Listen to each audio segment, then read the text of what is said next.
తండ్రి దేవునికి కృతజ్ఞతలు చెల్లిస్తూ ఈ రాత్రి వేళ ఈ బైబిల్ తరగతికి చేరవచ్చినటువంటి మీ అందరికీ కూడా మన ప్రభువును రక్షకుడైన యేసుక్రీస్తు నామములో నా కొందనాలు తెలియజేస్తాను. అందరి కొందనాలు.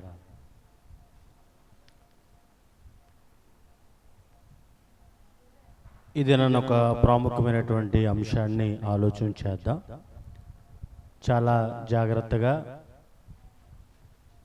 మీ మనసులను, హృదయాలను దేవుని యొక్క సన్నిధిలో కేంద్రీకరించి మరి శ్రద్ధ ఆసక్తితో దేవుని మాటలు వినవలసిందిగా మీ అందరిని కూడా ప్రేమతో కోరుతూ ఉన్నాను.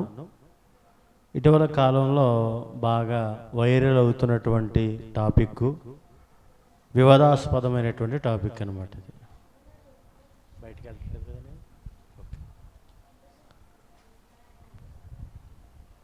ఈరోజు మనం మాట్లాడుకోబోయేటటువంటి అంశం ఏంటంటే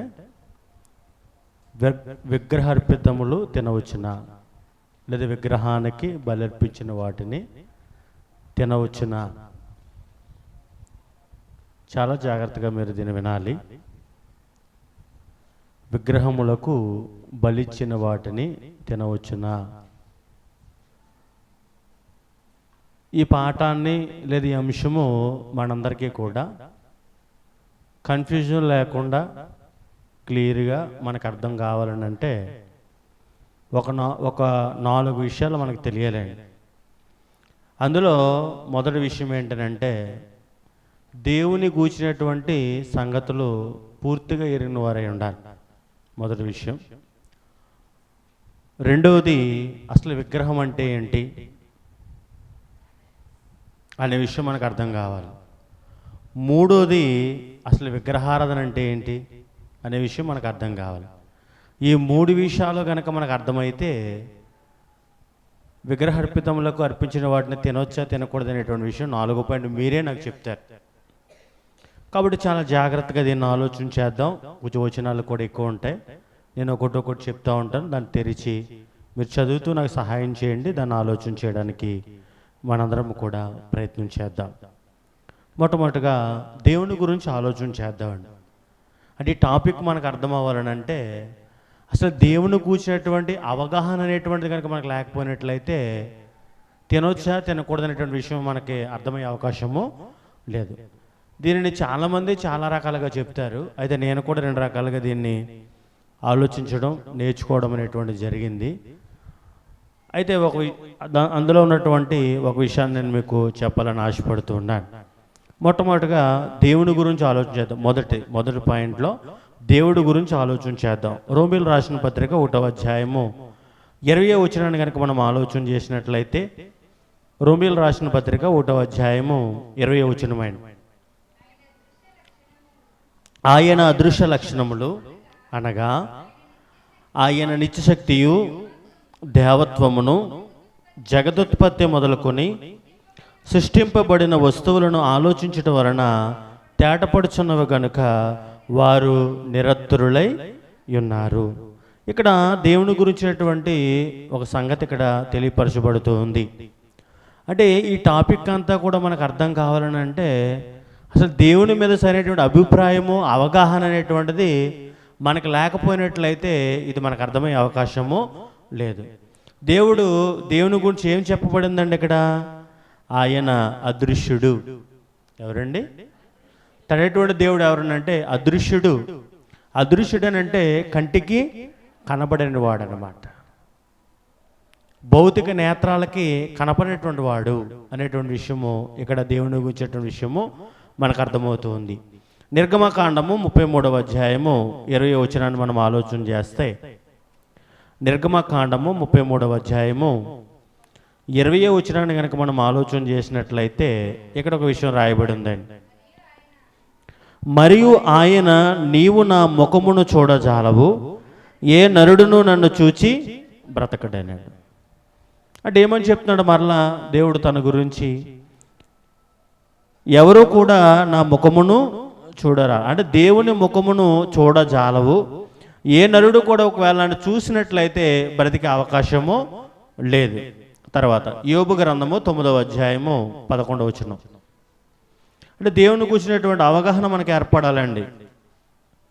యోబు గ్రంథము 9వ అధ్యాయము 11వ వచనాన్ని మనం ఆలోచించగలిగినట్లయితే ఇక్కడ యోబు గ్రంథంలో ఈ విషయాన్ని మాట్లాడుతున్నాడు చూడండి. ఇదిగో ఆయన నా సమీపముగా గడిచిపోవచ్చున్నాడు, కానీ నేను ఆయనను కనుగొనలేను. నా చేరువను పోవచ్చున్నాడు, కానీ ఆయన నాకు కనబడడు. అంటే తండ్రిటువంటి దేవుడిని కూర్చున్నటువంటి విషయం ఇక్కడ మనం ఆలోచన చేస్తే మనం ఏమనుకుంటామనంటే, యావత్ క్రైస్తవ సమాజము ఎక్కువ మంది ఏమనుకుంటుందనంటే దేవుని సన్నిధిలో మాత్రమే దేవుడు ఉంటాడు, బయట ఆయన ఉండడు అనేటువంటి భావనతో అనేక మంది దేవుని సన్నిధిలో ఒకలాగా, దేవుని సన్నిధి బయట ఒకలాగా జీవిస్తూ ఉన్నారు. అయితే ఇక్కడ చెప్తున్నటువంటి మాట ఏంటనంటే, ఆయన నా సమీపముగా గడిచిపోచున్నాడు, కానీ నేను ఆయనను కనుగొనలేను. నా చేరువున పోచున్నాడు, కానీ ఆయన నాకు కనబడు. ఆయన మనతోనే ఉన్నాడు, మన పక్కనే ఉంటున్నాడు, మనతోనే నడుస్తున్నాడు, కానీ అది మనము కనుగొనలేకపోతూ ఉన్నాం. అంటే దేవుడు సర్వాంతర్యామి, ఆయన అన్ని చోట్ల ఉన్నాడు, ఆయన అంతటా కూడా వ్యాపించి ఉన్నాడు. ఆయన లేని చోటంటూ కూడా ఏది కూడా లేదనే విషయాన్ని ఇక్కడ మాట్లాడుతూ ఉన్నాడు. యోహాను సువార్త 1వ అధ్యాయము 18వ వచనం. యోహాను సువార్త 1వ అధ్యాయము 18వ వచనాన్ని మనం ఆలోచించగలిగినట్లయితే, ఇవన్నీ నేను ఆల్రెడీ మీకు దేవుని గురించినటువంటి సత్యాన్ని చెప్తున్నప్పుడు ఒక 8 పాఠాలు మీకు చెప్పినప్పుడు విషయాలు చెప్పాను. ఈ అంశానికి అవసరం కాబట్టి మరొకసారి జ్ఞాపకం చేసుకుంటున్నా. ఎవడునూ ఎప్పుడునూ దేవుని చూడలేదు, తండ్రి రొమ్మునున్న అద్వితీయ కుమారుడే ఆయనను బయలుపరిచెను. అంటే ఎవరో కూడా ఎప్పుడూ కూడా తండ్రి దేవుని ఏం చేయలేదు, చూడలేదు. ఆయన అదృశ్యుడు అనేటువంటి విషయము మనకి అక్కడ అర్థమవుతూ ఉంది. ఇదే 5వ అధ్యాయం, ఇదే యోహాను సువార్త 5వ అధ్యాయము 38వ వచనాన్ని మనం ఆలోచన చేసినట్లయితే, 5వ అధ్యాయము 38వ వచనాన్ని మనం ఆలోచన చేసినట్లయితే అక్కడ ఇటు రీతిగా రాయబడి ఉంది, ఆయన ఎవరిని పంపెనో ఆయనను మీరు నమ్మలేదు గనక మీలో ఆయన వాక్యము నిలిచి ఉండలేదు. కాబట్టి ఇక్కడ చెప్తున్నటువంటి మాట ఏంటంటే, ఇక్కడ ఒక మాట రాయబడం చూడండి, 37 చదువుదామండి. 37, మరియు నన్ను పంపిన తండ్రియే నన్ను గూర్చి సాక్ష్యం ఇచ్చుచున్నాడు, మీరు ఏ కాలమందైనను ఆయన స్వరము వినలేదు, ఆయన స్వరూపము చూడలేదు. కాబట్టి ఏ కాలంలోనూ కూడా దేవుని యొక్క స్వరాన్ని కానీ ఆయన స్వరూపాన్ని కానీ ఎవరో కూడా చూడలేదు. అంటే దేవుని మీద అవగాహన ఉంటేనే మనకి విషయాలన్నీ కూడా అర్థమవుతాయండి. అంటే దేవుని గురించిన విషయాలు ఒకటొకటి మీకు చెప్తా ఉన్నాను. కాబట్టి ఏ కాలంలోనూ కూడా, పితరుల యుగంలో కానీ, మోషే యుగంలో కానీ, క్రైస్తవ యుగంలో కానీ, ఏ యుగంలోనూ కూడా తండ్రి దేవుని యొక్క స్వరాన్ని కానీ ఆయన యొక్క స్వరూపాన్ని కానీ ఎవరో కూడా ఏం చేయలేదండి, చూడలేదు. తిమోతి రాసిన మొదటి పత్రిక 1వ అధ్యాయము 17వ వచనం. తిమోతి రాసిన మొదటి పత్రిక 1వ అధ్యాయము 17వ వచనం అండి.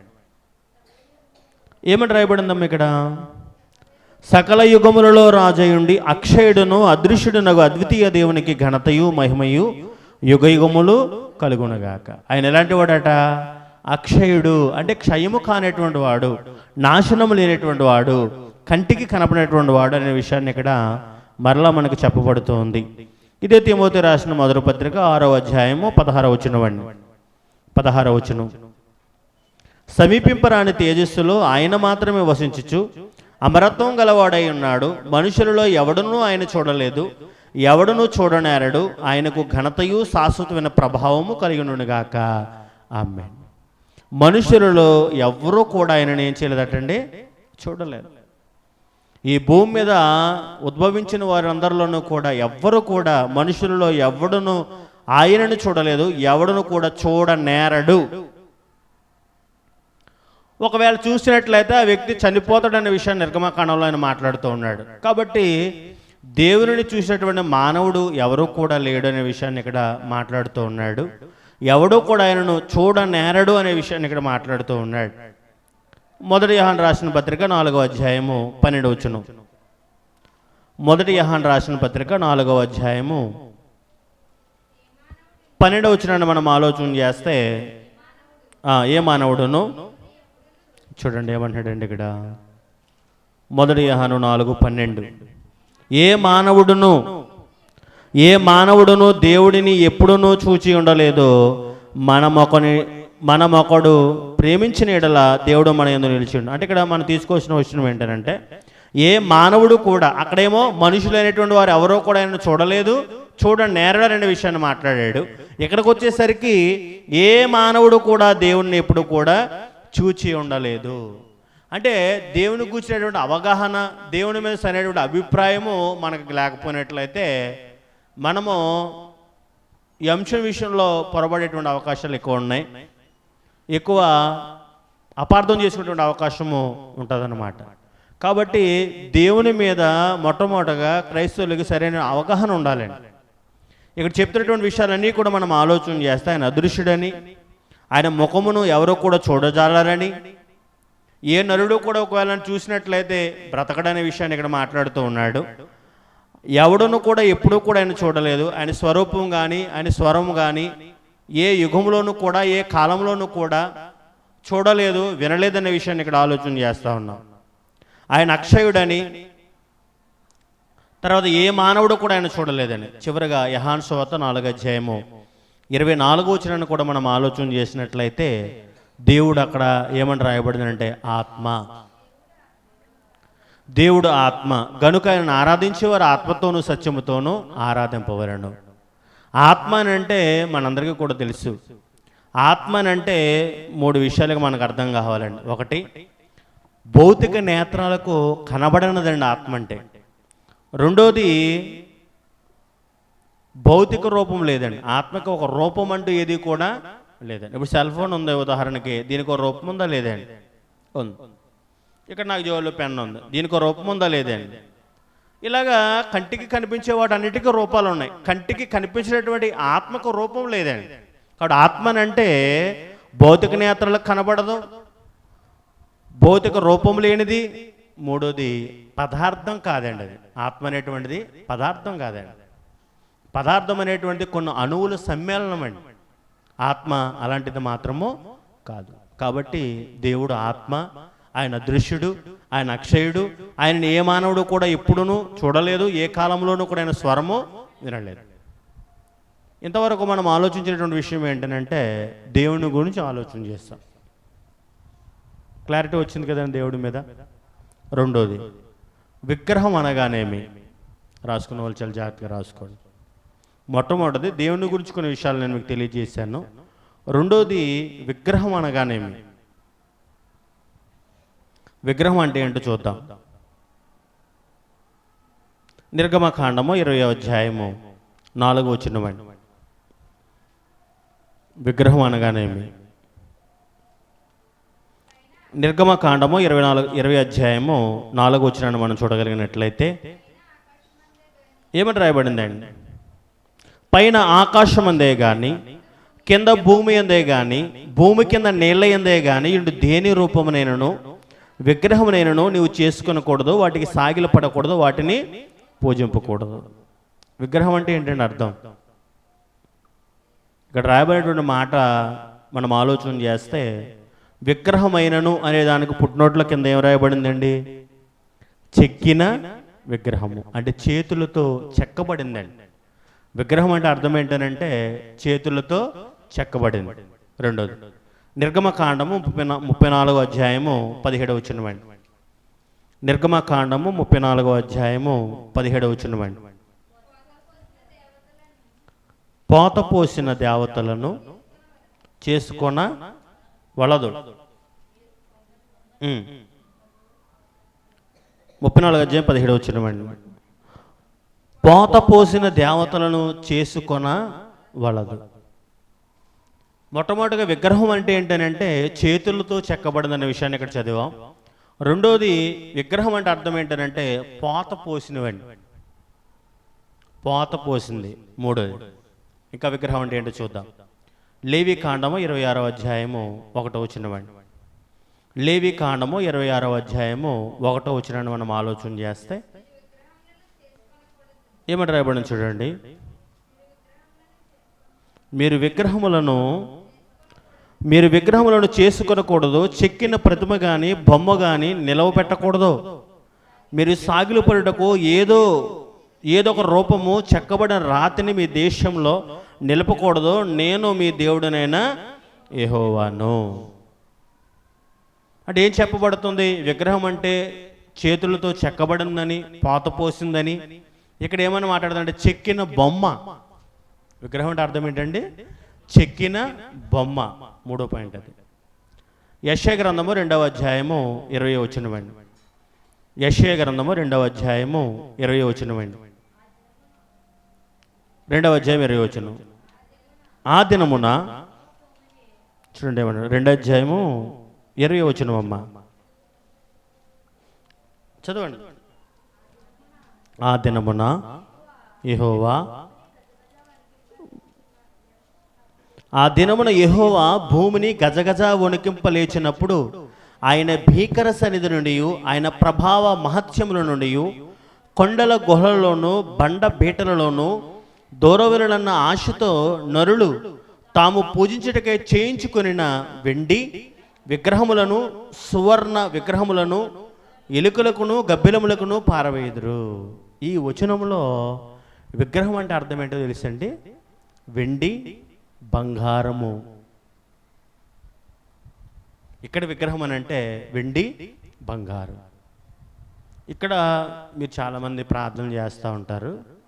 చాలామంది ప్రార్థన చేసినప్పుడు తండ్రి దేవుణ్ణి ఏమైనా ప్రార్థన చేస్తారంటే, నీ బంగారు పాదాల కొందనాలయ్యా అని ప్రార్థన చేస్తారు. చేయొచ్చండి అలాగా? ఎందుకు చేయకూడదండి? ఇక్కడ బంగారాన్ని దేంతో పోల్చాడండి? ఇక్కడ విగ్రహంతో పోల్చాడండి. ఎక్కువ మంది సేవకులు కూడా నీ బంగారు పాదాలకు వందనాలయ్యా అంటున్నారండి. అంటే దేవునిని, ఆత్మగా ఉన్నటువంటి దేవునిని, అదృశ్యంగా ఉన్నటువంటి దేవునిని, అక్షయుడిగా ఉన్నటువంటి దేవునిని, సర్వాంతర్యామంగా ఉన్న దేవునిని దేనికిలా చేసేస్తున్నారండి? ఆయన్ని ఒక విగ్రహంలాగా చేసేస్తున్నారనమాట, ఒక పదార్థంలాగా చేస్తున్నారనమాట. అలా చేయకూడదండి.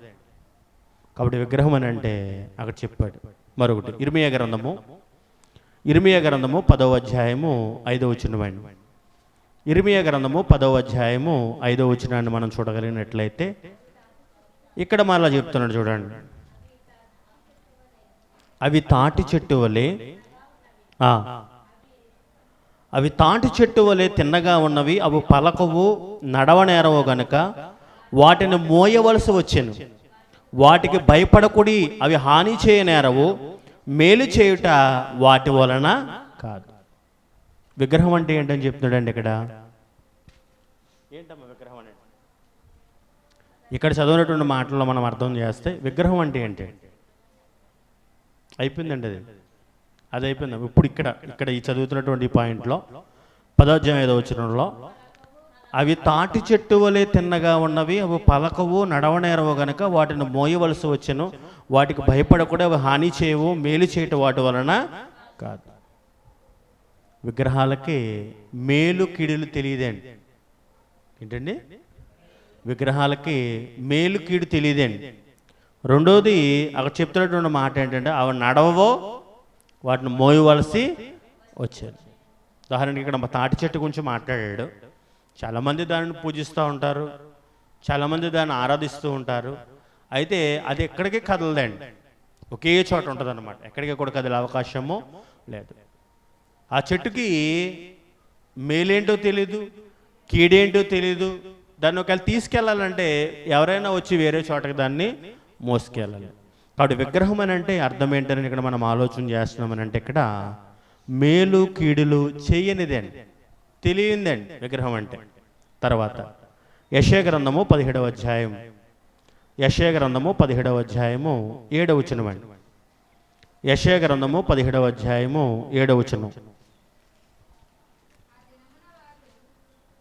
ఆ దినమున వారు తమ చేతులు చేసిన బలిపీఠము తట్టు చూడరు, దేవతా స్తంభములైనను సూర్య దేవతా ప్రతిమలైనను తమ చేతులు చేసిన దేనినైనను కూడా లక్ష్యము చేయరు. ఇక్కడ చదవబడినటువంటి వచనంలో ఇక్కడ విగ్రహం అంటే ఏంటో అర్థం చెప్తున్నాడండి. ఆ దినమున వారు తమ చేతులు చేసిన బలిపీఠముల తట్టు చూడరు, దేవతా స్తంభములైనను సూర్య దేవతా ప్రతిమలైనను తమ చేతులు చేసిన దేనినైనను కూడా లక్ష్యము చేయరు. ఇక్కడ విగ్రహం అంటే అర్థం ఏంటంటే లక్ష్యము చేయనిదండి. లక్ష్యం చేయకపోవడం అంటే అర్థం ఏంటండి? లక్ష్యం చేయకపోవడం అంటే అర్థం ఏంటండి? పట్టించుకోకపోవడం అండి. పట్టించుకోకపోవడం అండి. అసలు దాని వైపే చూడకపోవడం అండి. విగ్రహం అని అంటే ఇక్కడ అర్థం ఏంటంటే లక్ష్య పెట్టనది. తర్వాత ఇర్మియా గ్రంథము 51వ అధ్యాయము 47వ వచనమండి. ఇర్మియా గ్రంథము 51వ అధ్యాయము 51వ అధ్యాయము 47వ వచనమండి. 51 అమ్మా, 51, 47.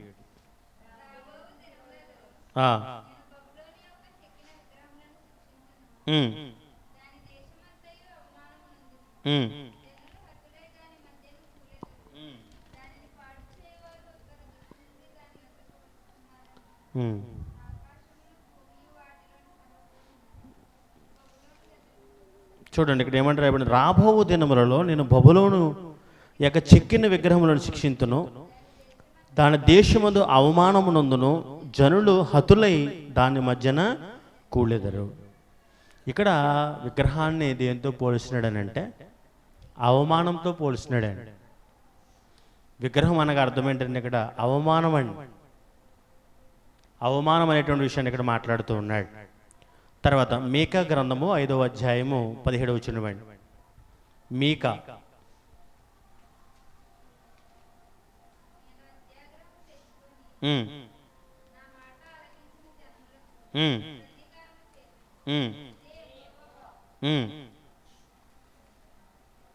ఐదు 17 చదివారండి.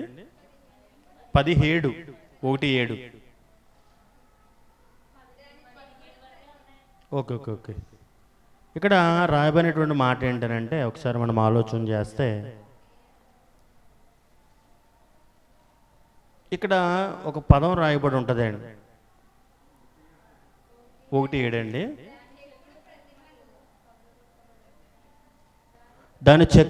దాని చెక్కుడు ప్రతిమలు పడగొట్టబడును, దాని కానుకలు అగ్ని చేత కాల్చబడును, అది పెట్టుకున్న విగ్రహములను నేను పాడు చేతును, అది వేశ్యను సంపాదించుకున్న జీతం పెట్టి వాటిని కొనుక్కొనను కనుక అవి వేశ్యగు దాని జీతముగా మరలా ఇయ్యబడను. ఒకసారి 5వ అధ్యాయము 13 కూడా చదవండి. 13,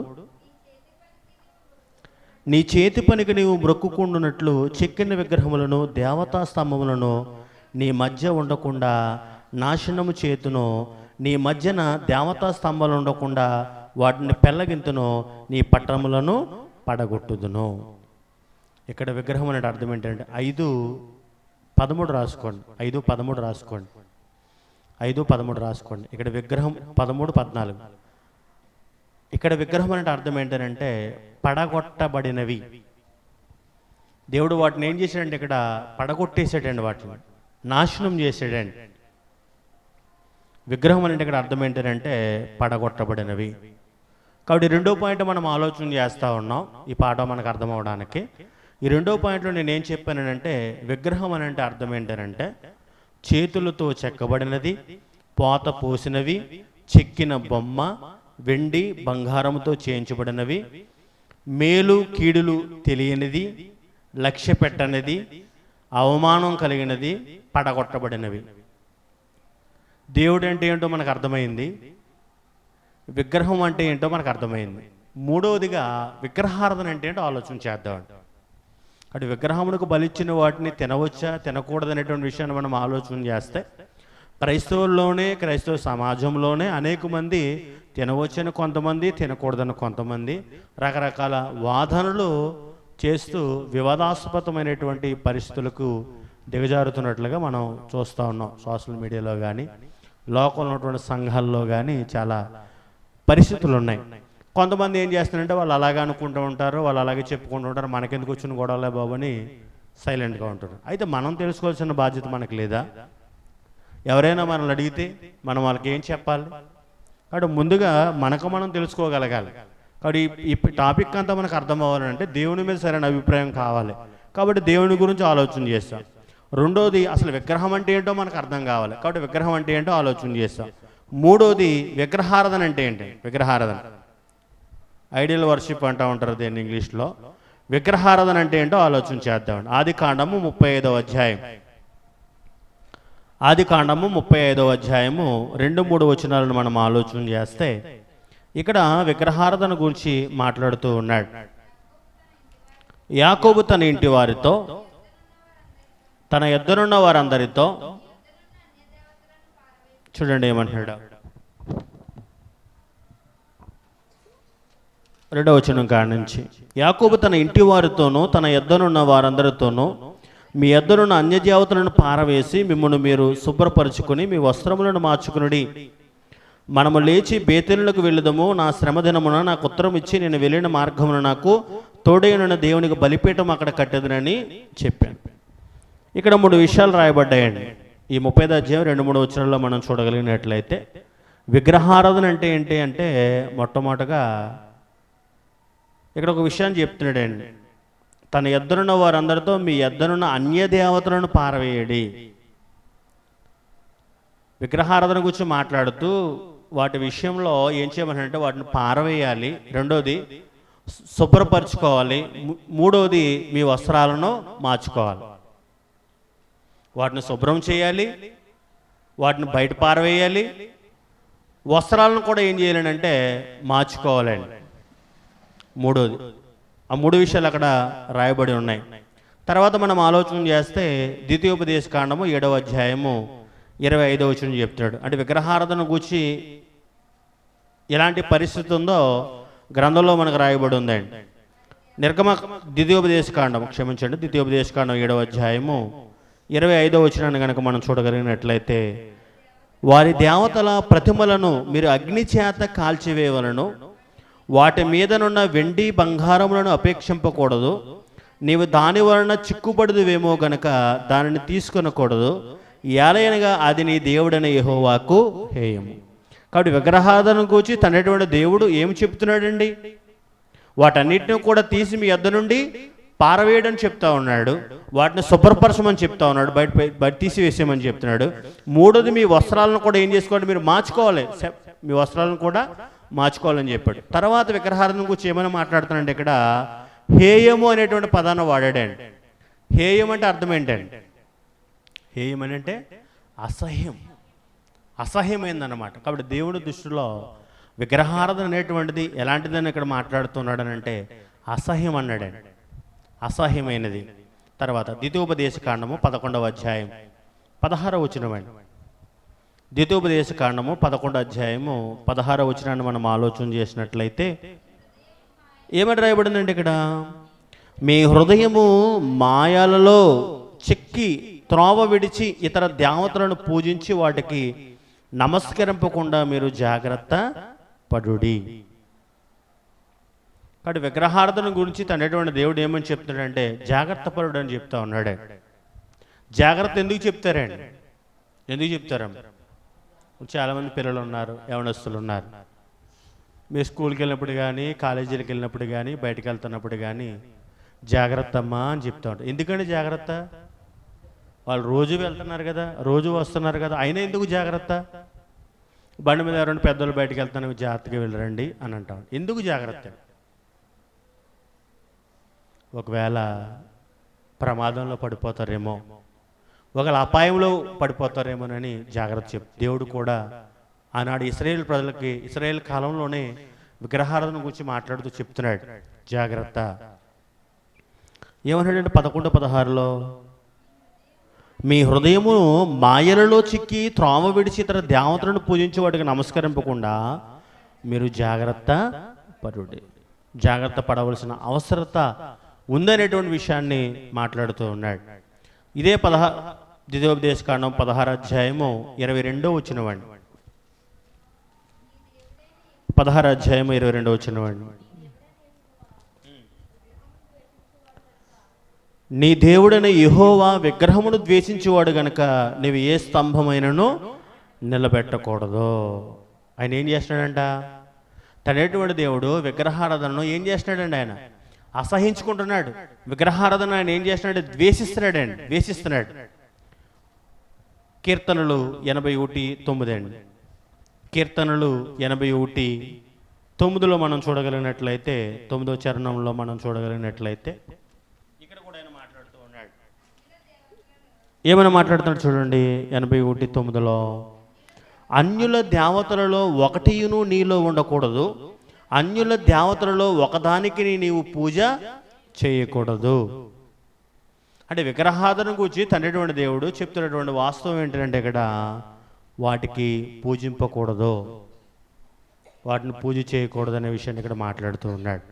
కాబట్టి విగ్రహారాధన కూర్చున్నటువంటి విషయాలను గ్రంథంలో చెప్పిన విషయాలు మనం ఆలోచన చేస్తూ ఉన్నాం. యెషయా గ్రంథము 42వ అధ్యాయము 8వ వచనం.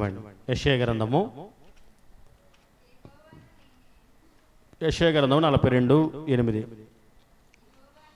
ఏమని చెప్పుకుంటున్నాడండి తండ్రిటువంటి దేవుడు ఇక్కడ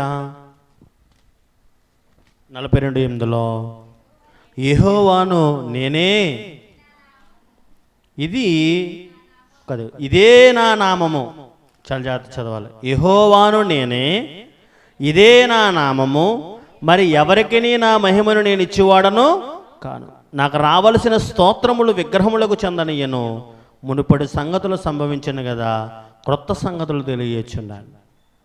తండ్రిటువంటి దేవుడు ఏమి చెప్పుకోసేటువంటి అవసరం వస్తూ ఉందనండి అక్కడ మనం ఆలోచన చేస్తే, నేనేనయ్యా బాబు యెహోవాని, యెహోవాను నేనే, ఇదే నా నామము, మరి ఎవ్వరికి కూడా నా మహిమ నేను ఇచ్చేవాడను కాను, ఎవరికి కూడా నా మహిమను నేను ఇవ్వను, ఎవరికి కూడా నా మహిమను నేను ఇవ్వను. నాకు రావాల్సినటువంటి స్తోత్రమును విగ్రహములకు చెందని నేను మాట్లాడుతూ ఉన్నాడు. కాబట్టి దేవుడికి చెందవలసినటువంటి మహిమ, దేవునికి రావాల్సినటువంటి ఘనత, దేవునికి చెందవలసినటువంటి స్తోత్రాలు, కృతజ్ఞతాస్తుతులు దేనికైనా ఆయన చెందనిస్తాడండి? ఆయన చెందే అవకాశము లేదు.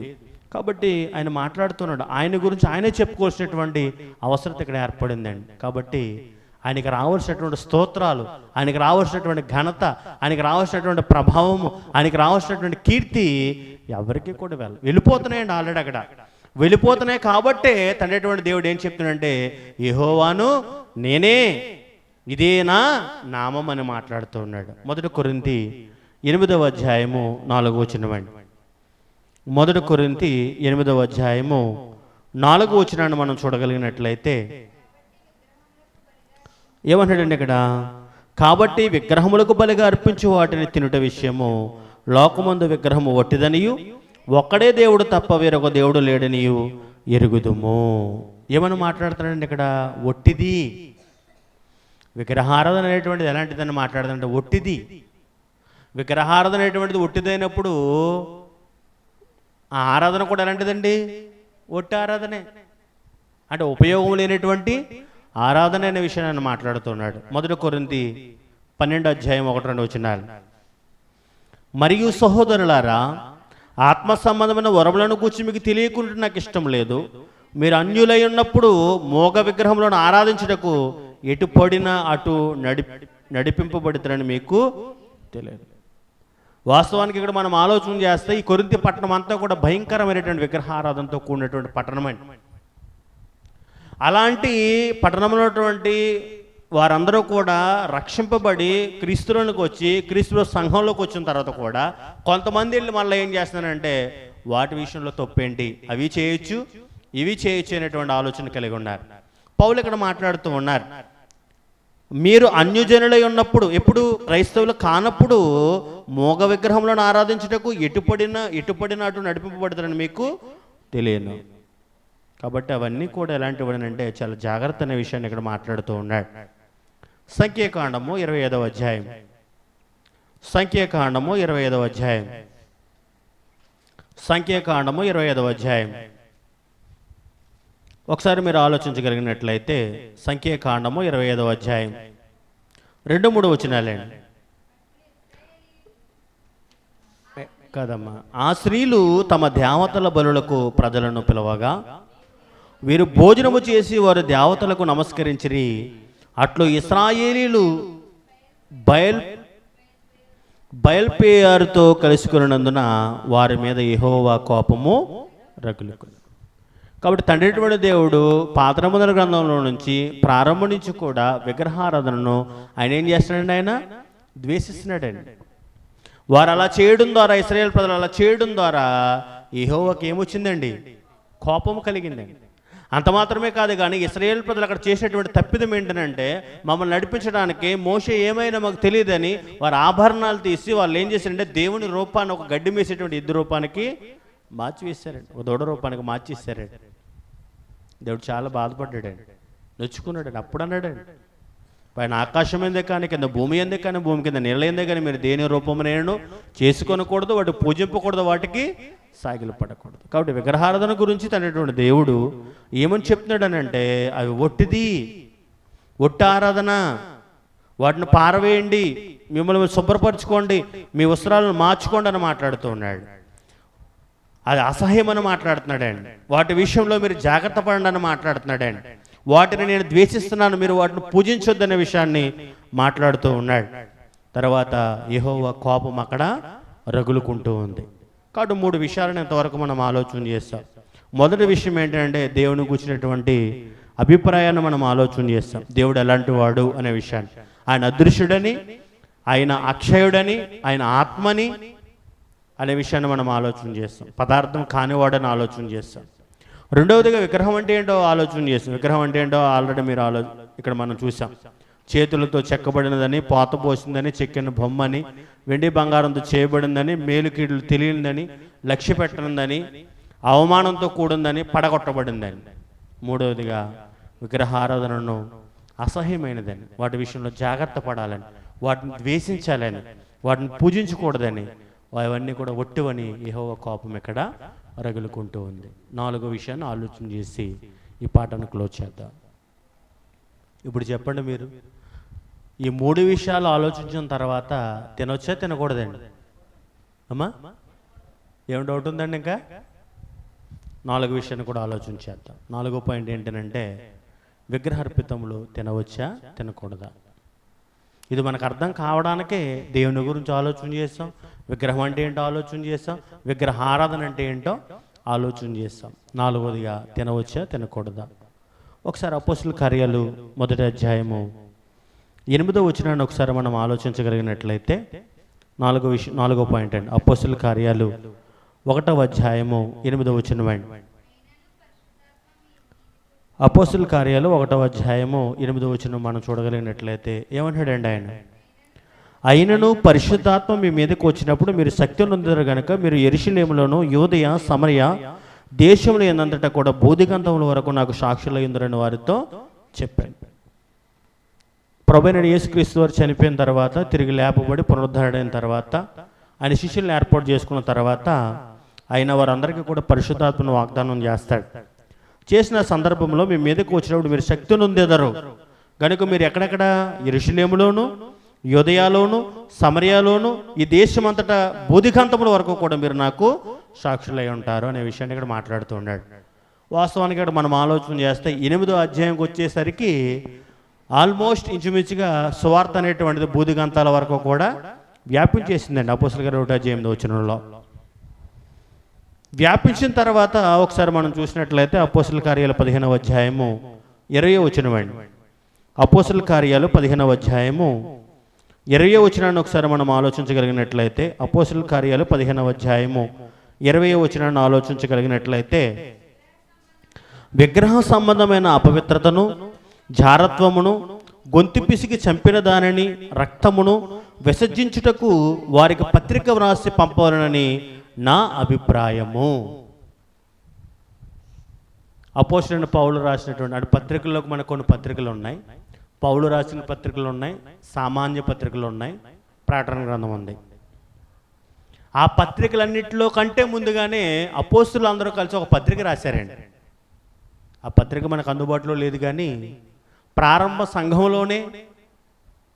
సంఘంలోనే ఈ సమస్య ఏర్పడినట్లుగా మనం చూస్తూ ఉంటాం. మొట్టమొదటిగా అంతియోకియాలో ఉన్నటువంటి క్రైస్తవులందరూ కూడా, అంతియోకియాలో ఉన్నటువంటి వారందరూ కూడా క్రైస్తవులు అనబడ్డారండి. రెండు అంతియోకియాలు ఉన్నాయండి. ఒకటి సిరియాలోని అంతియోకియా ఉందండి, రెండోది పిసిదియాలోని అంతియోకియా ఉంది. అక్కడ ఉన్న వారు మొట్టమొదటిగా క్రైస్తవులు అనబడ్డారు. ఇక్కడ మనం ఆలోచన చేస్తే ఆ ప్రారంభంలో ఉన్నటువంటి స్థానిక సంఘంలోనే, యెరూషలేములోనే ఇక్కడ సమస్య అనేటువంటిది ఏర్పడినట్లుగా మనం చూస్తూ ఉంటాం. విగ్రహ సంబంధమైన అపవిత్రతను, జారత్వమును, గొంతు పిసికి చంపిన దానిని, రక్తమును విసర్జించుటకు వారికి పత్రిక రాసి పంపవాలన్న నా అభిప్రాయం అని మాట్లాడుతూ ఉన్నాడు. అంటే పౌలు బర్నబా తన సువార్త ప్రయాణంలో మాట్లాడుతున్నటువంటి మాట ఏంటంటే, వారందరికీ కూడా మొట్టమొదటిగా వీటన్నిటి విషయాల్లో కూడా ఒక పత్రిక రాయాలి. వాళ్ళకి విగ్రహాలకు బలిచ్చే వాటిని తినే విషయంలో కానీ, రక్తం విషయంలో కానీ, తర్వాత జానత్వం గురించి కానీ, గొంతు పిసికి చంపిన దాని గురించి కానీ, వీటన్నిటి విషయంలో ఒక పత్రిక రాయాలని నా అభిప్రాయం, నా ఆలోచన అని మాట్లాడుతూ ఉన్నాడు. 15వ అధ్యాయము 28-29 చూడండి ఒకసారి. విగ్రహములకు అర్పించిన వాటిని, రక్తమును, గొంతు పిసికి చంపిన దానిని, జారత్వమును విసర్జింపవలని ఈ అవశ్యమైన వాటి కంటే ఎక్కువైన ఏ భారము మీ మీద మోపకూడదని పరిశుద్ధాత్మకును మాకును తోచింది. వీటికి దూరంగా ఉండుటకు జాగ్రత్త పడితేరా అది మీకు మేలు, మీకు క్షేమము కలుగునుగాక. అంటే ఎప్పుడు రాయబడిందండి ఈ మాటలు? సంఘము ప్రారంభించినటువంటి తొలినాళ్లలోనే సమస్య ఏర్పడిందండి. దేని గురించి? ఇప్పుడు వచ్చింది కాదండి ఇది. విగ్రహానికి అర్పించినటువంటిది తినొచ్చా తినకూడదా అనేటువంటిది ఇప్పుడు వచ్చినటువంటి సమస్య కాదు. ఇప్పుడు ఫేస్బుక్లోను, యూట్యూబ్లోను ఉదరకొడుతూ ఉన్నారు. ఇప్పుడున్న సమస్య కాదండి ఇది. ప్రారంభ సంఘంలో కూడా ఏర్పడినటువంటి సమస్య. అప్పుడున్నటువంటి సువార్థికులు, అప్పుడున్నటువంటి సేవకులు, అపోస్తలులు దాన్ని పరిష్కరించారండి. దాని గురించి క్లియర్గా వారి పత్రికల్లో రాయబడి వారికి వ్యక్తిగతంగా అక్కడ చెప్పినట్లుగా మనం చూస్తూ ఉంటాం అన్నమాట, క్లియర్గా. కాబట్టి ఇది ఇప్పుడున్నటువంటి సమస్య కాదు. సువార్త అనేటువంటిది యూదయలోను, సమరయాలోను, తర్వాత బుదిగంతల వరకు కూడా వెళ్ళిన తర్వాత అక్కడ 8వ అధ్యాయం మనం చూస్తే ఇంచుమించుగా అక్కడ బుదిగంతల వరకు కూడా వెళ్ళినట్లుగా మనకు అర్థమవుతూ ఉంటుంది. కాబట్టి ప్రారంభంలోనే ఈ సమస్య ఏర్పడిందండి. కాబట్టి దీని విషయంలో అపోస్తలులే ఆనాడే తెలియజేశారండి. ఇప్పుడు వచ్చిన సమస్య కాదండి, ఇప్పుడు జరుగుతున్నటువంటి పరిస్థితి కాదండి. కానీ ఈనాటికి కూడా చాలామంది క్రైస్తవులకి ఇది అర్థం కావట్లేదండి. కొంతమంది ఏమో దాని గురించి చెప్పడానికి ప్రయత్నం చేస్తున్నారు, కొంతమంది ఏమో మనకెందుకు వచ్చిన గొడవలు, ఈ టాపిక్ అనేటువంటి చాలా వివాదాస్పదమైంది, దీని జోలికి వెళ్లకుండా ఉన్నంత ఉత్తమం లేదని దాన్ని వదిలేస్తూ ఉన్నారు. మరి విశ్వాసులకి ఎప్పుడు అర్థమవుతుందండి? కాబట్టి ప్రారంభంలోనే వాళ్ళు తెలియజేశారు. ప్రకటన గ్రంథము, ఇంతవరకు ఆ విషయాలు ఆలోచన చేస్తాం. ప్రకటన గ్రంథము 2వ అధ్యాయం, ప్రకటన గ్రంథము 2వ అధ్యాయము 14వ వచనం. ప్రకటన గ్రంథము 2వ అధ్యాయము 14వ వచనాన్ని మనం చూడగలిగినట్లయితే ఇక్కడ మనకి స్ఫూర్మాలో ఉన్నటువంటి ఒక సంఘం కనబడుతుందండి. ఏమని రాయబడిందండి?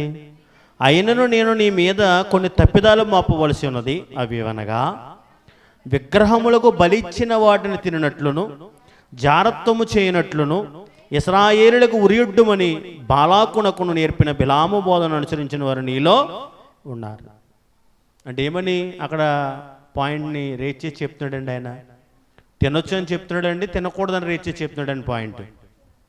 స్ఫూర్మాలో ఉన్నటువంటి క్రీస్తు యొక్క సంఘానికి పద్మాసు ద్వీపంలో నుండి ఉత్తరాన్ని రాసినటువంటి యోహాను గారు పరిశుద్ధాత్ముడి ద్వారా తనటువంటి దేవుడు రాయించినటువంటి ఈ మాటలలో మనం ఆలోచన చేసినట్లయితే నీలో ఒక తప్పిదం ఉంది, సంఘంలో ఒక తప్పిదం ఉంది. ఏంటనంటే అయినను నేను నీ మీద కొన్ని తప్పిదాలు మోపవలసి వచ్చింది. ఆ తప్పిదంలో ఒక తప్పిదం ఏంటనంటే విగ్రహాలకు బలిచ్చిన వాటిని తిననట్లును, జారత్వము చేయనట్లును, ఇశ్రాయేలులకు ఉరియొడ్డుమని బాలాకునకు నేర్పిన బిలాము బోధన అనుసరించిన వారు నీలో, బాలాకు నేర్పినటువంటి బిలాము బోధ అనుసరిస్తూ ఉన్నారు. విగ్రహాలకు బలిచ్చే వాటిని తింటూ ఉన్నారు. కాబట్టి నీ మీద ఏం మోపవలసి వచ్చింది? తప్పు మోపవలసి వచ్చింది. కాబట్టి తినొచ్చో తినకూడదండి. తర్వాత ప్రకటన గ్రంథం 2వ అధ్యాయం 20వ వచనం. ఇక్కడ తుయాతైరలో ఉన్నటువంటి క్రీస్తు సంఘానికి రాశారు. తుయాతైరలో వాక్యం ప్రకటిస్తున్నప్పుడు ఒక సోదరి మారిందండి. ఎవరండి ఆమె? ఐడియా ఉందా? లూదియా, తుయాతైరా పట్టణస్థురాలండి ఆమె. 20వ వచనం. అయినను నీ మీద తప్పు ఒకటి నేను మోపవలసి ఉంది. ఏ సంఘం మీద? స్ఫూర్మాలో ఉన్న సంఘంలో అదే ప్రాబ్లం ఉంది, తుయాతైరలో ఉన్నటువంటి సంఘంలోనూ కూడా అదే సమస్య ఉంది. ఏంటంటే ఆ సమస్య? అయినను నీ మీద తప్పు ఒకటి నేను మోపవలసి ఉన్నది. ఏమనగా తాను ప్రవక్తనని చెప్పుకొనుచున్న యెజబెలు స్త్రీని నీవు ఉండనిచ్చుచున్నావు. జారత్వము చేయుటకును విగ్రహములకు బలిచ్చిన వాటిని తినుటకును అది నా దాసులకు బోధించుచు వారిని మోసపరుచుచున్నది. ఏమని చెప్తున్నాడండి ఇక్కడ? ఇజబేల్ అనేటువంటి స్త్రీ ఏం చేస్తుందంట? విగ్రహాలకు బలిచ్చే వాటిని మీరు తినొచ్చు, జారత్వం చేయొచ్చు అని వారి దాసులకు బోధించు వారిని ఏం చేస్తుంది? మోసం చేస్తుందని. కాబట్టి ఏమని చెప్పబడుతుందండి ఇక్కడ? తినమని ప్రోత్సాహంగా మనకి అక్కడ వినపడుతున్నాయి వచనాలు, తినకూడదని వినపడుతున్నాయి. తర్వాత ద్వితీయోపదేశకాండము 4వ అధ్యాయము 39వ వచనం. ద్వితీయోపదేశకాండం ముగింపులోకి వచ్చేస్తున్నాం. ద్వితీయోపదేశకాండము 4వ అధ్యాయము 39వ వచనం. చూడండి ఇక్కడ ఏమని రాయబడింది? 4వ అధ్యాయము 39వ వచనం. కాబట్టి పైనున్న ఆకాశమందును క్రిందనున్న భూమి యందును యెహోవాయే దేవుడని మరి ఒక దేవుడు లేడని నేడు నీవు ఎరిగి జ్ఞాపకం తెచ్చుకోను. యెహోవా తప్ప వేరొక దేవుడు లేడు. అందుకే నిర్గమకాండ 20వ అధ్యాయం 1వ వచనంలో వరకు 10 ఆజ్ఞలు ఇస్తూ ఉన్నప్పుడు మొదటి ఆజ్ఞలో ఏం చెప్పాడు? నేను తప్ప వేరొక దేవుడు మీకు ఉండకూడదు. తర్వాత ఇక్కడ 6వ అధ్యాయం 4వ వచనంలో కూడా ఏమంటాడంటే 6వ అధ్యాయం 4వ వచనంలో కూడా ఇదే విషయాన్ని మాట్లాడుతూ ఉన్నాడు.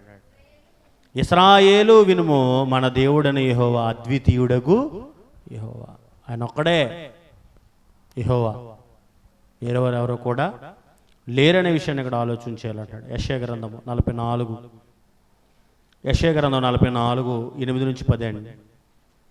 యెషయా గ్రంథము 44వ అధ్యాయము 8-10 వచనాలు చదువుదాం. మీరు వెరవకుడి, భయపడకుడి, పూర్వకాలం నుండి నేను నీకు ఆ సంగతి వినిపించి తెలియజేయలేదా?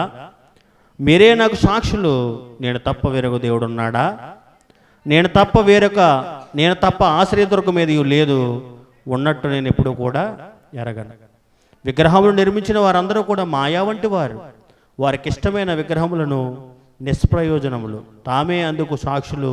వారు గ్రహించేవారు కారు, ఎరుగువారు కారు గనుక వారు సిగ్గుపడుదురు. ఎందుకు పనికిరాని విగ్రహములను పోతపోసిన దానిని ఒక దేవునిగా నిరూపించువాడెవడు? ఇదిగో దానిని పూజించు వారందరూ కూడా సిగ్గుపడుదురు.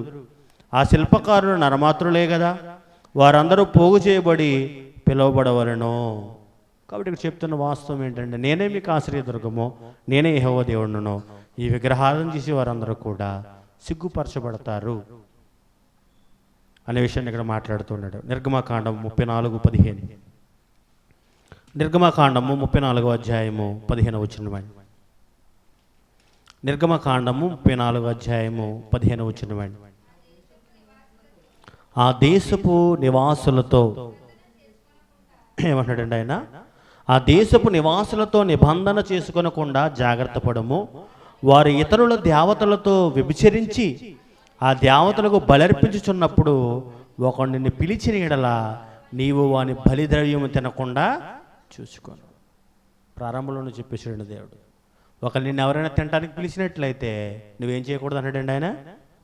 ఒకడు నిన్ను పిలిచిన ఎడల నీవు వాని బలిద్రవ్యము తినకుండా నిన్ను నీవు చూచుకో, జాగ్రత్త, తినకుండా చూసుకొని చెప్తున్నాడు ఆయన. సామెతల గ్రంథంలో కూడా పాపులు నిన్ను ప్రేరేపించుండగా ఒప్పుకోమంటున్నాడు.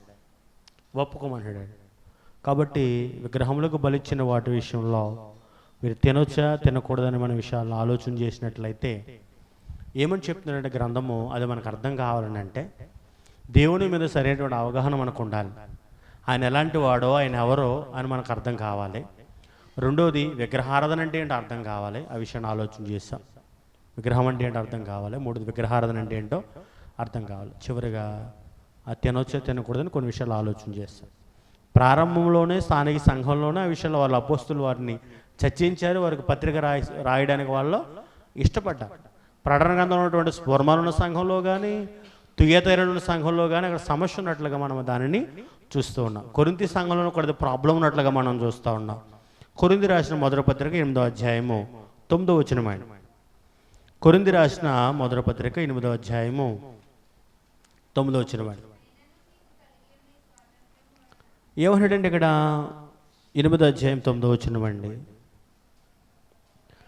అయినను మీకు కలిగి ఉన్న ఈ స్వాతంత్ర్యము వలన బలహీనులకు అభ్యంతరము కలగకుండా చూచుకునుడి. యాలయనగా జ్ఞానము గల నీవు విగ్రహముల యందు భోజన పంక్తి కూర్చుండగా ఒకడు చూచిన యెడల బలహీనమైన మనస్సాక్షి గల అతడు విగ్రహములకు బలి ఇయ్యబడిన పదార్థములు తినుటకు ధైర్యము తెచ్చుకున్నాడు కదా. అందువలన ఎవని కొరకు క్రీస్తు చనిపోయానో ఆ బలహీనుడైన ఆ నీ సహోదరుడు నీ జ్ఞానాన్ని బట్టి నశించును. ఇలాగూ సహోదరులకు విరోధంగా పాపము చేయటం వలనను వారి బలహీనమైన మనస్సాక్షిని నొప్పించటం వలనను మీరు క్రీస్తుకు విరోధులుగా పాపము చేయవారు అగుచున్నారు. కాబట్టి భోజనము పదార్థం వలన నా సహోదరుడికి అభ్యంతరం కలిగిన యెడల నా సహోదరునికి అభ్యంతరం కలగజేయకున్నటకై నేను అన్నిటినీ కూడా మాంసము తినను. గొప్ప స్టేట్మెంట్ ఇచ్చాడండి అపోస్తలుడైనటువంటి పౌలు. చాలామంది ఏమంటారంటే మనస్సాక్షిని బట్టి తినేయచ్చు, ఇబ్బంది ఏమి లేదని చెప్తూ ఉంటారండి. కానీ దేవుడి యొక్క వాక్యం ఏం చెప్తుందంటే ఇక్కడ మనస్సాక్షి దోషారోపణ చేస్తే తినకూడదని చెప్తుంది. కాబట్టి కన్ఫ్యూజన్ లేకుండా మనం ఆలోచన చేయాలంటే అపోస్తలుడైన పౌలు ఇదే 11వ అధ్యాయంలోకి వెళ్ళేసరికి ఒక మాట అంటాడండి ఆయన మొదటి వచనంలో, నేను క్రీస్తుని పోలి నడుచుకునిచున్న ప్రకారం మీరు నన్ను పోలి నడుచుకునుడి. మీరు అన్ని విషయాలలో నన్ను జ్ఞాపకము చేసుకొనుచు నేను మీకు అప్పగించిన కట్టడలను గైకొనుచున్నారని మిమ్మును మెచ్చుకొనుచున్నాను. పౌలు నేను క్రీస్తుని పోలి నడుచుకున్న ప్రకారం మీరు నన్ను పోలి నడుచుకోమన్నాడండి. పౌలు అంతటి విశ్వాసం కలిగిన వాడే, పౌలు అంతా ఉన్నతమైనటువంటి వ్యక్తి. నేను క్రీస్తుని పోలి నడుచుకుంటున్నాను స్టేట్మెంట్ ఇచ్చాడండి. ఆ తర్వాత తిమోతి రాసిన పత్రికలు ఏమంటాడనంటే, నా విశ్వాసము నేను కాపాడుకుంటుని, నా పొరుగుడు నేను తొదముట్టించి తిని, నా కొరకు నీతి కిరీటము ఉంచబడ్డాడు.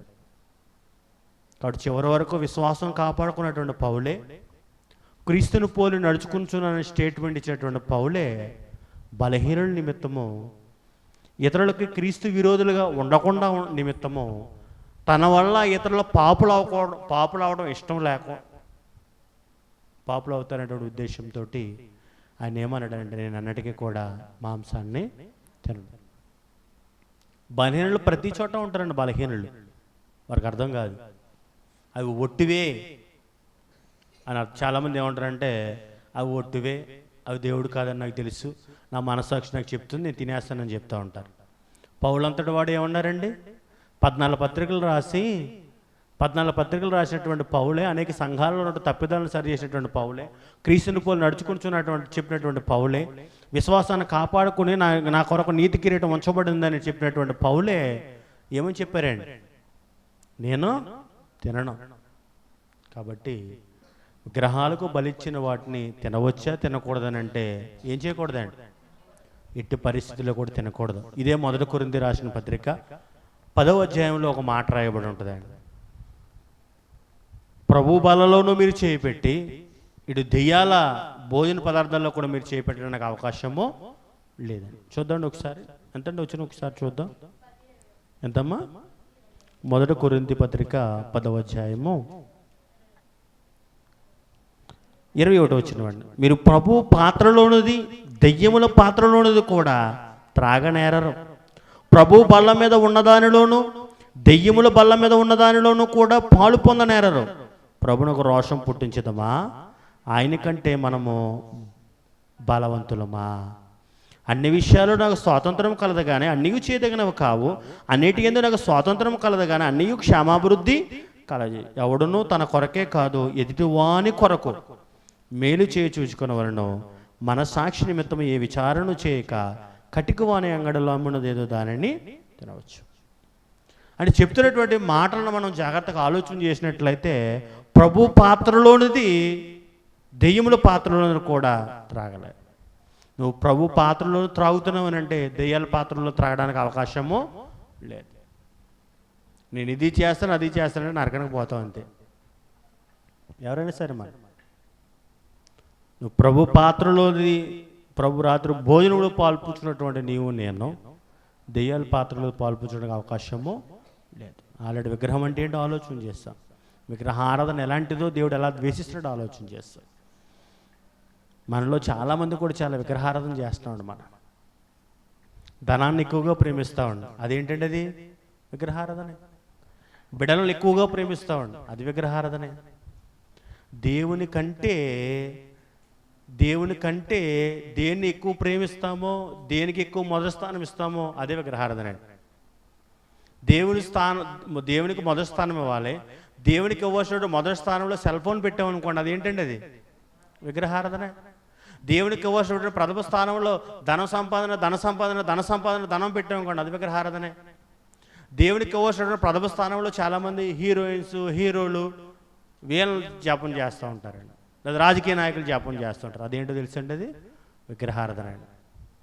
మనలో ఎంతమంది విగ్రహారాధన చేయట్లేదండి అసలు. దేవుడు దాన్ని ద్వేషిస్తున్నాడండి. దేవునికి చెందవలసినటువంటి స్తోత్రాలు ఎవరికి చెందడానికి అవకాశం లేదండి. ఎవరికి చెందడానికి అవకాశం అనేటువంటిది లేదండి. కాబట్టి విగ్రహారాధన చేయకుండా మనం చూసుకోవాలి.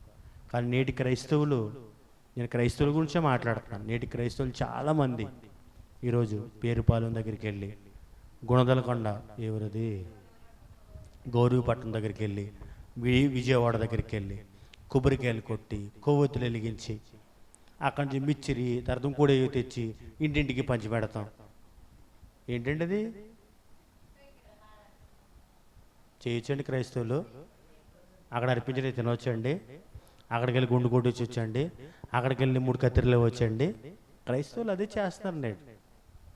కాబట్టి నేను అనుజనుల గురించి మాట్లాడట్లేదు ఈ విషయంలో. కాబట్టి ఇంటి దగ్గర గెడ్డం ఉన్నటువంటి, విపరీతమైన జుట్టు ఉన్నటువంటి, చేతిలో గొడుక్కామ, చేతిలో ఒక గొర్రె పిల్ల, ఒక దేను ముఖం పెట్టుకున్నటువంటి ఫోటో చాలా ఇంట్లో ఉంటుంది. ఎవరండి ఆయన? చెప్పారండి మీకు యేసుప్రభు ఆయన? చూసారు మీరు ఎప్పుడైనా ఆయన్ని? ఎవరో ఒక చిత్రకారుడు దాన్ని డిజైన్ చేసాడండి. అదే సెల్ ఫోన్లో స్క్రీన్ మీద కనపడుతుంది, ప్రొఫైల్లో కనపడుతూ ఉంటుంది, ఇంట్లో కనపడుతూ ఉంటుంది. ఇంకా విచారకరం ఏంటంటే యేసుక్రీస్తు యొక్క రక్షణ ఏమంటారు దాన్ని, అది వచ్చేసిందండి ఇప్పుడు. కాపర దాంట్లో తయారు చేస్తున్నా కండి, ఏదో ఒకటి దాన్ని ఏదో అంటారు, అనుజనులు పెట్టుకున్నట్లుగా ఆ పత్రం ప్రతి గుమ్మానికి ఉంటుందండి ఇప్పుడు. ఇది కూడా అమ్ముతున్నారండి బయట. విగ్రహారాధన కాదండి అది. ఇక్కడ ఆలోచించండి ప్రేమ సహోదరులారా. మనం అనుకుంటున్నాం ఎవరో చేస్తున్నారు అనుకుంటున్నాం. నీవు నేను ఎక్కడున్నా దేవునికి ప్రథమ స్థానం ఇవ్వకుండా వేరే దాన్ని తీసుకొచ్చి అక్కడ పెట్టావు అనుకోండి, అది విగ్రహారాధనే. దేవునికి ఇవ్వాల్సిన సమయం దేవునికి ఇవ్వకుండా ఇంకోటి ఏదో చేస్తాం అనుకోండి. దేవునికి ఇవ్వాల్సిన సమయం దేవునికి ఇవ్వకుండా ఆ టైంలో హోంవర్క్ చేయడము, ఆ టైంలో వంటలు చేయడము, ఆ టైంలో ఫోన్ నొక్కోవడము, ఆ టైంలో ఊర్లు వెళ్ళటమో చేస్తున్నాం అనుకోండి. అది ఏంటంటే అది విగ్రహారాధన. కాబట్టి దేవునికి చెందవలసిన సమయం దేవునికి ఇవ్వగలాలి. దేవుని పని చేయవలసిన దేవునికి పని చేయాలి. లేకపోతే విగ్రహారాధన అండి. విగ్రహారాధన దేవుడు అసహించుకుంటున్నాడండి. విగ్రహారాధన దేవుడు ద్వేషిస్తున్నాడండి. వాటిని ద్వేషిస్తున్నాడనంటే వాటికి అర్పించిన వాటి విషయాలు ఏం చేస్తున్నాడండి? ఆయన తినకుండా జాగ్రత్తగా చూసుకోమంటున్నాడండి. కాబట్టి జాగ్రత్త. రకరకాల బోధలు యూట్యూబ్లోను, ఫేస్బుక్లోను, సమాజంలోనూ వస్తూ ఉన్నాయి.